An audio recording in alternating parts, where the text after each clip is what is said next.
Et alors, on accueille notre candidat suivant, qui est notre échevin, encore pour le moment. Salut Raoul, ça va? Bien. Voilà, donc c'est Raoul, vous l'aurez reconnu, Christian Raoul Lambert, qui est notre échevin actuel des sports, des finances, et qui gère ça d'une Et du manière commerce. impeccable. Oui, du commerce, oui, tout à fait, et qui gère ça d'une manière impeccable. Je dois bien dire que je suis très heureux de pouvoir compter sur Raoul pour gérer tout ça. Et donc Raoul qui est notre candidat numéro 25. Il est le tout dernier, il pousse la liste, comme ça c'est facile à trouver, c'est tout au bout. Alors du coup Raoul, ben, présente-toi un petit peu à tout le monde, il y en a peut-être beaucoup qui te connaissent, mais comme ça ils voient peut-être des aspects de ta vie qu'ils ne connaissent pas, tu pourras nous donner l'explication de pourquoi tu t'appelles Raoul aussi, ça peut être sympa. Oui, voilà. Donc, je suis un vieux routier de la politique locale, puisque c'est la 7e fois que je me présente et j'ai été élu 6 fois d'affilée depuis 1988. Ce qui, si jamais je repassais, j'égalerais le record de Jean-Paul Laudelager, Ah, ce qui est pas mal qui du était tout. de 7, mais lui c'était 7 sur 8. Moi 7 c'est sur 7 8. sur 7. Donc voilà, on rentrerait tous les deux dans l'histoire de la ville d'Atu, puisque depuis la fusion, nous sommes les deux plus anciens conseillers communaux. En tout cas, voilà une petite chose. Pour le surnom de Christian Raoul, ben, ça vient du football, tout simplement, de Raoul Lambert, parce qu'à l'époque, lorsque je jouais en première, je tirais les pénaltys comme Raoul Lambert, qui est un international belge qui jouait à Bruges, un très bon joueur d'ailleurs. Et je l'ai tiré à la Raoul, donc c'est resté comme ça, c'est Raoul. Donc si vous venez à Lanzy, les anciens vont m'appeler Christian, les plus jeunes ou les moins jeunes de mon âge m'appellent Raoul. Donc voilà pourquoi vous me retrouvez sous Christian Raoul. C'est un prénom qui a été officialisé à l'état civil, je tiens à le dire. Voilà, tout simplement. Voilà, parfait, parfait Raoul. Et du coup, bah voilà, qu'est-ce que tu as fait un petit peu dans la vie, toi? Quelle est ton expérience? Et au-delà de ce que tu fais en politique, sur lesquels on reviendra évidemment, mais de manière générale, un petit peu. Donc voilà, bah, j'ai 62 ans, je me suis marié, évidemment, depuis 36 ans. Oh J'aurai bien, bientôt 50 ans de au Robin. jubilé. Et deux enfants, donc Gatien qui est journaliste à Bruxelles et qui habite à Autigny, au journal L'Écho, et Adrien qui travaille dans une fiduciaire au Luxembourg. Voilà, et papy depuis peu de temps d'un petit lui, qui Oh, sera un fameux gaillard, j'imagine. qui ressemblera peut-être à son papa et peut-être à son papy. Voilà, donc je suis gourmet, c'est une petite étiquette à laquelle je tiens. Ils le savent bien au conseil et au collège, et ça a toujours parfois fait titiller Jean-Paul Londelager. Oui, on sait que t'es gourmet, mais Mais il enfin, leur va les demises et je pense que ça tout le monde apprécie. voilà, donc mon cursus, bah, après les études, j'ai commencé à travailler au Luxembourg dans deux institutions financières différentes. Une où je suis une institution française, je ne dirai pas le nom, où je suis resté 10 ans, et après dans une institution suisse où je suis resté 24 ans. Oh Donc bien. voilà, j'ai fait ma carrière complète au Luxembourg.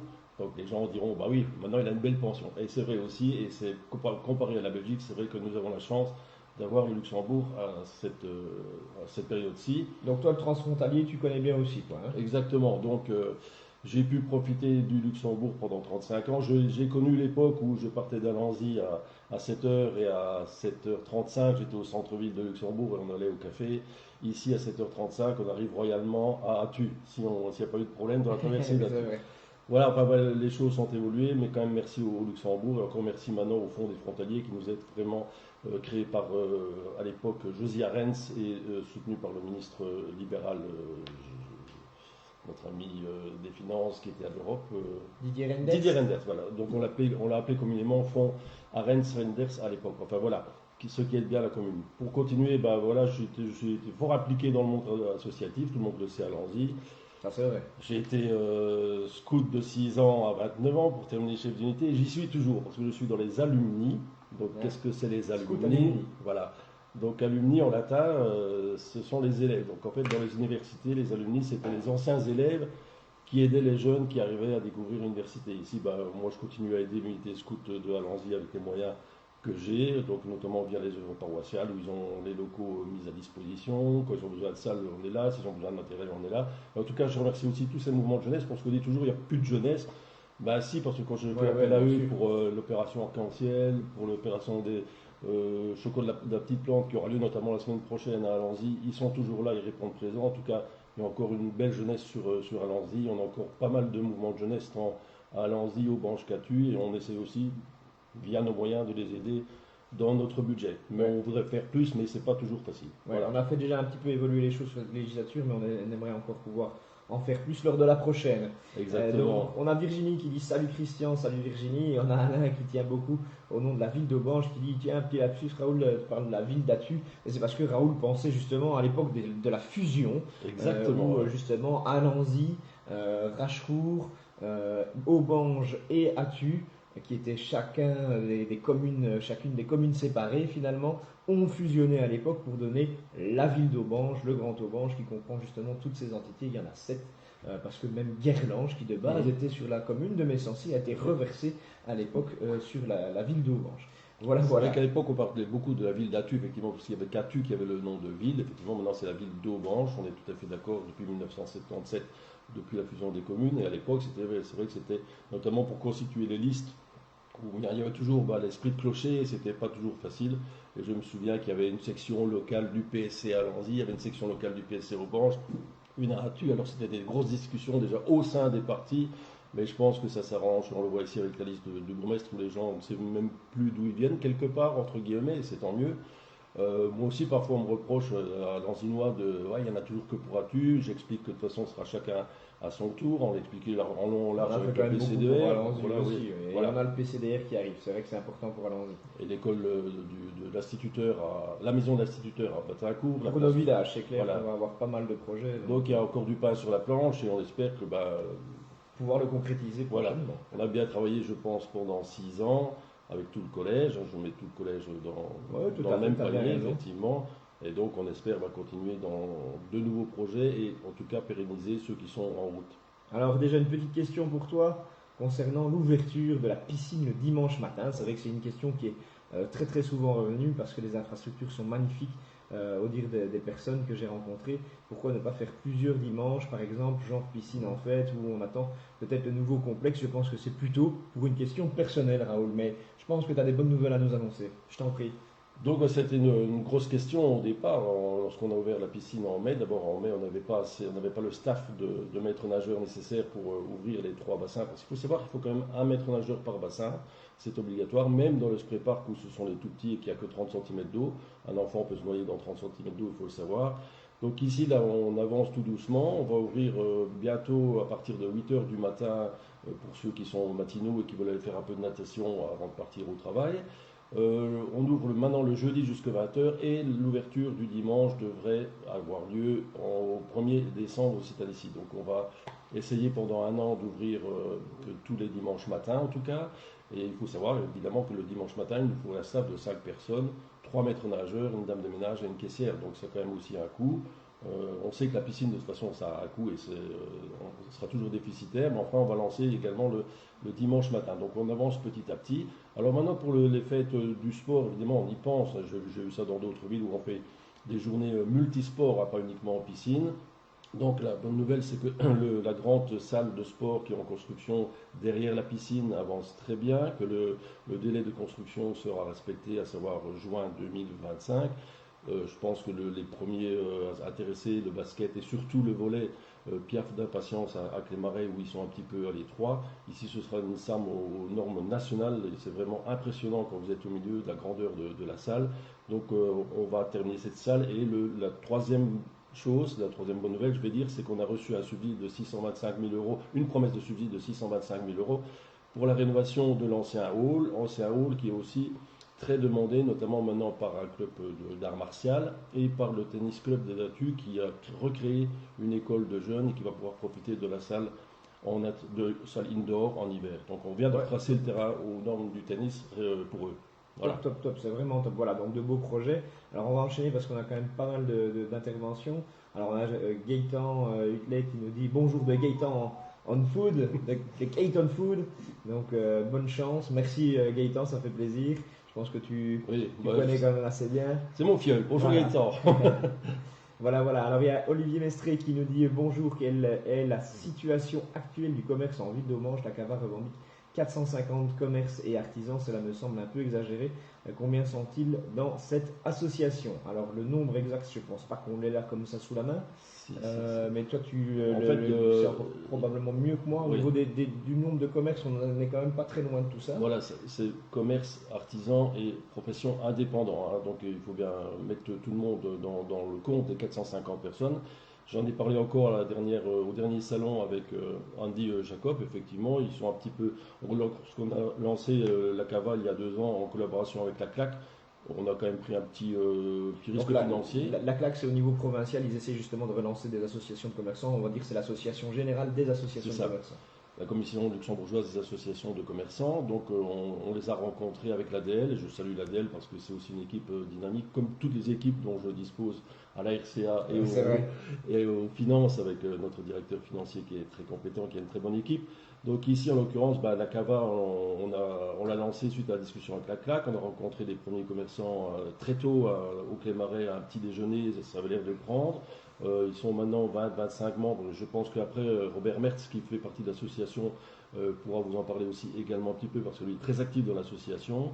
Nous sommes un petit peu déçus, évidemment, de l'oreille qui n'est pas très attentive au niveau de certains commerçants. Voilà, on va essayer de faire de notre mieux. Je pense que le premier salon a été une belle réussite.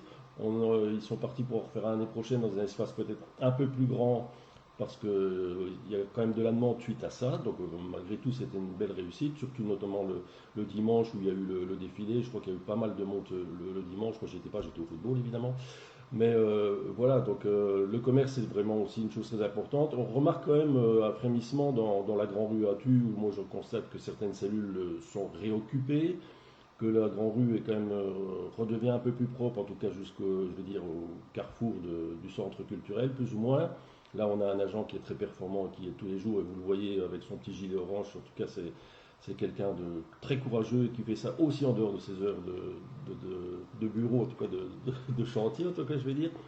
Et sur Alanzy, on a pu remarquer aussi, l'air de rien, qu'en 3 mois, on a 4 cellules qui se sont remplies avec le barbier, avec le distributeur de billets. Et maintenant, on en a même un troisième, puisque Béobank est venu occuper une cellule vide. Et puis, vous savez qu'il y a un bureau d'assurance qui va compléter tout le rez-de-chaussée de l'ancien immeuble Bissau. Donc, il y a quand même un frémissement aussi du côté d'Alanzy.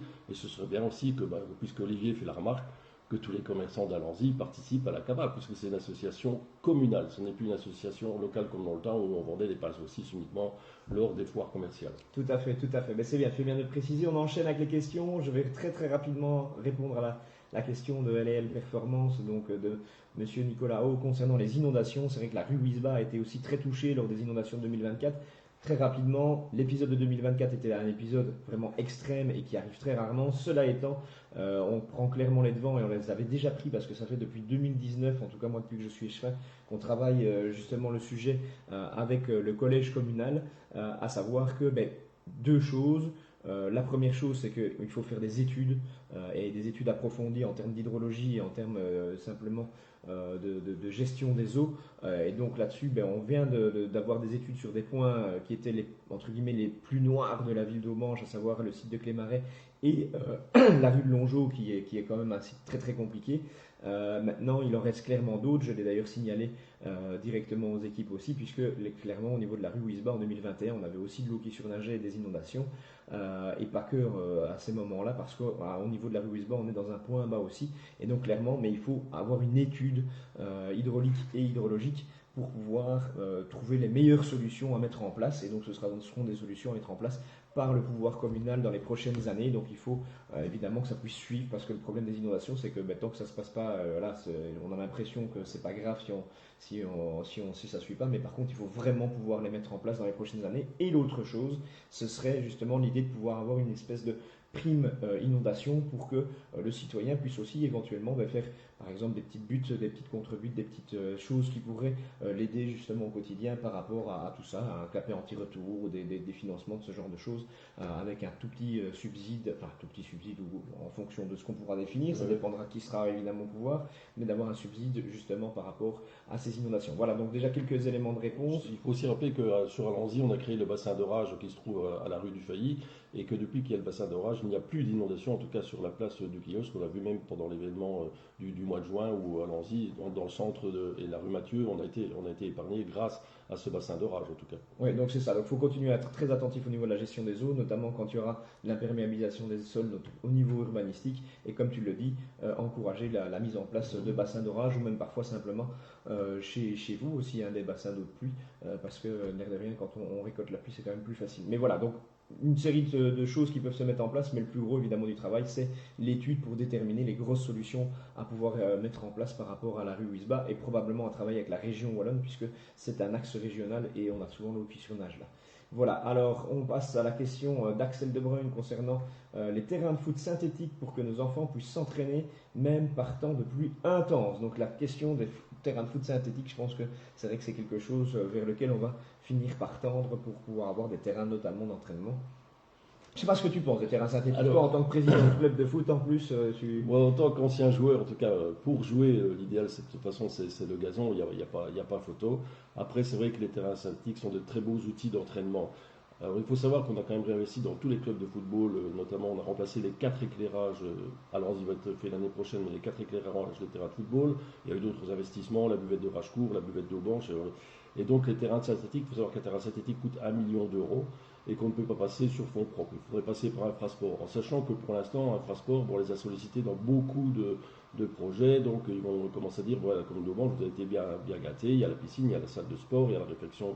Et puis, il y a aussi 2 projets en cours au Tennis Club d'Alanzy et au Tennis Club d'Atu où ils ont aussi fait appel à Infrasport, où nous les aidons financièrement dans leurs projets, mais c'est eux qui portent le projet. Donc, effectivement, c'est une réflexion des terrains synthétiques à voir éventuellement dans les futurs 6 ans. c'est ça. Mais donc, c'est clair que je pense que ça devrait être un projet, une ligne directrice à suivre, à savoir d'essayer d'avoir un terrain de foot synthétique pour chaque club, justement. C'était ça que je voulais dire. Maintenant, c'est comme tu viens de le dire, on ne pourra pas le faire sans infrasport, c'est clair. Donc il faut pouvoir continuer à aller chercher des subsides au niveau du sport. On va déjà terminer en effet tout ce qui est en cours, mais pourquoi pas justement aller chercher dans les futurs projets avec infrasport, une fois que ceux-ci seront terminés, pourquoi pas partir sur les terrains synthétiques. C'était un peu en fait une ligne, enfin une idée en tout cas pour notre programme. Maintenant, clairement, est-ce que ça va pouvoir se faire juste sur la prochaine législature? Peut-être savoir aller chercher les subsides en fin de législature, ça ce serait peut-être un objectif en tout cas à se mettre, c'est au moins tenter de les avoir. Et pourquoi pas un objectif aussi peut-être sur peut-être 12 ans. un site, oui, déjà commencer par un site qui serait utilisé par tous les clubs. Ouais, ça pourrait Juste pour la petite anecdote, hier soir avec un ami, on devait aller jouer à Hôtel-Bas et le match a été remis. Donc vous imaginez que remettre des matchs fin septembre, c'est suite aux conditions climatiques que l'on a eues, donc c'est quand même exceptionnel. Voilà. Ouais, tout à fait. Alors on prend vite les autres remarques ou interventions. Donc on a Nicole Collet qui nous dit bonjour monsieur, dommage que dans votre super piscine, on ait supprimé le fait de pouvoir monter à l'étage pour voir nos petits enfants qui nagent. Donc on peut toujours monter à l'étage, aller dans les gradins, ça c'est une chose. La salle qui est située au-dessus à l'étage, c'est la cafétéria qui est dédiée aux clubs de sport. Donc si les clubs de sport ne sont pas là pour la tenir, effectivement c'est un peu normal qu'on la ferme. Mais en tout cas il y a une très très belle salle au rez-de-chaussée, vitrée, et qui donne sur l'ancienne salle de sport et sur la piscine. Et on est aussi bien là qu'en haut, entre guillemets. Sinon il y a toujours les gradins qui sont nettement plus grands qu'avant et beaucoup plus facile d'accès, donc et une meilleure visibilité qu'antérieurement, effectivement. Parfait, donc il y a quand même moyen Oui, de bien voir les enfants et les petits-enfants. Alors Olivier Mestré qui fait quand même une remarque encore sur de plus en plus de commerces non officiels, c'est-à-dire sans TVA, fleurissent dans la ville. Oreca, déménagement, commerce, le SPF, chasse. La ville peut-elle aider? En fait, c'est clair qu'on surveille, puisque l'ADL vérifie quand même à chaque fois qu'une cellule est occupée, que l'occupant est en règle au niveau administratif, un numéro de TVA. J'ai eu le cas ici à Lanzy avec la personne Balbarbier qui était là, donc il avait fait toutes les démarches, je me bien expliqué, donc en collaboration avec l'ADL. Et effectivement, voilà, s'il y a encore des fraudeurs, c'est comme dans tout, il faut essayer de les démasquer. Je pense que l'ADL y veille, et puis quand même notre service, je pense, le logement, quand il passe devant des cellules, il se pose la question de savoir si la personne a une autorisation ou pas. Mais je suis d'accord avec Olivier, il n'y a pas de souci. Oui, non, c'est clair, moi aussi, et d'ailleurs la ville aide à chasser. On a notamment, on prend des garages clandestins aussi qu'on a, où là on travaille en fait en collaboration avec la zone de police et parfois le parquet en fonction de certains cas, mais on travaille vraiment en synergie avec eux et pour faire justement descendre ce qu'on appelle les services qui doivent faire respecter les lois sociales. Et donc voilà, on a déjà eu plusieurs descentes, notamment encore dernièrement. Et là, certains commerces dont tu parles de l'ORECA, justement, on les voit aussi sur les réseaux sociaux, donc on a quand même une belle surveillance de notre administration par rapport aux réseaux sociaux sur certains points. On ne sait évidemment pas tout voir des réseaux sociaux, bien entendu, mais quand on voit comme ça des commerces qui s'annoncent s'ouvrir sans avoir de patente, sans s'être déclarés à la commune, etc., et qui vont pourtant servir des boissons alcoolisées, ben, clairement, les chasses, et en fait, on a même, malheureusement pour certains, refusé. Ils allaient ouvrir et ils se sont fait refuser leurs événements du Exactement, week-end oui, parce que ben, on a capté justement qu'ils allaient ouvrir sans autorisation. Alors Raoul, il est déjà 10h20, il y a encore Nicole qui nous dit que ben, on peut pas monter dans les gradins, donc je t'invite à reprendre Oui, contact avec Nicole Collas via peut-être sa fille Laetitia puisqu'elle est sur notre liste pour pouvoir expliquer comment est-ce qu'on peut accéder aux gradins et en tout cas quand il y a notamment la buvette qui est ouverte. Merci Voilà. Raoul. Merci, bonne journée à tout le monde. Bonne Et bon journée courage, également. François. Merci. Allez, salut. Profite bien de ton dimanche. Merci.